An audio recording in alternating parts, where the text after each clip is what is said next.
So recent IDC research shows that 40% of European organizations identify culture as the weakest link in accelerating enterprise agility. And a good example of an organization that it's on this journey to transformation is Virgin Atlantic. And I'm happy to have Nic Whittaker, Head of Engineering and DevOps, here with us today. So Nic, can you tell us a bit about what Virgin has been doing to accelerate cultural change? Sure. Well, of course, at Virgin Atlantic, we have the advantage of already owning a very strong internal culture that supports a lot of the values you need to exhibit during a transformation.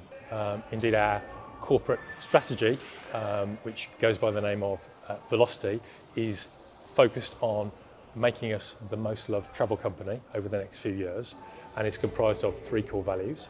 Those values are Think Red, so that's around exhibiting the internal Virgin flair, to seek opportunities, to add value, to show initiative, and to look for the best outcomes. The second of those values is Make Friends, and that speaks to a lot of the collaborative behaviour and mindset that one needs in the DevOps transformation journey, making friends both across internal divisions, with the external customer, but also with the delivery partners in our wider ecosystem. And the third of those values is simply be amazing, seeking opportunities to go that extra inch, to seek efficiencies, and from a DevOps perspective, automate across the piece. So already we're several steps ahead and out of the blocks compared to most organisations. But of course the beginning of our journey, which started a couple of years ago, was very much a grassroots effort led from within technology and driven from technology, involving our technology, delivery and operations teams, who were seeking just small opportunities in initiatives and projects to improve and increase agility through agile practices, lean practices, and increasingly DevOps and automated practices.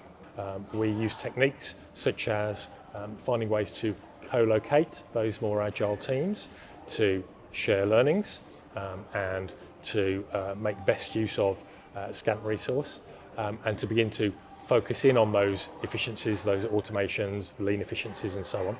During that time, we were also able to focus on moving away from a traditional tick list view of requirements in backlogs towards a much more value and outcome focused view of the world.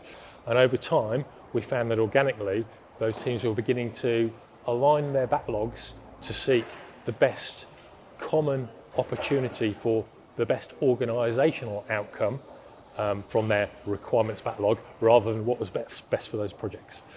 Cut to today, we're now in the middle of a root and branch transformation. Indeed, the division I work in is no longer just called technology, it's technology transformation. We've now moved the PMO and the technology functions together. We now have all demand across the whole of the organisation coming into one funnel, with full sponsorship from the executive across all divisions. Every quarter, they will meet, they will look not only at their individual siloed requirements in their division, but actually engage in cross-dependency planning across all those divisions and have those discussions and those arguments and those alignments about what is the best thing, not just for me, but for the whole of the organisation. So what we expect to see over the next few months and years is that top-down organisational-wide approach will meet in the middle with the grassroots technology-led approach and lead us to the best outcome for the organisation. And that's a fantastic example of what we're talking about, cultural change being organisational-wide.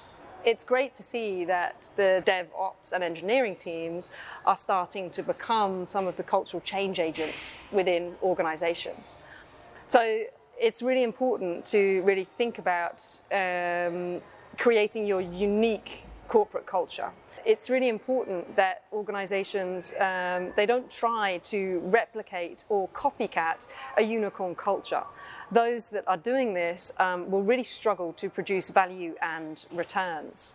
And we can only underline this, or continue to underline this, because IDC is predicting that by 2022, a third of European organizations will fail to deliver business agility and innovation due to a copycat culture.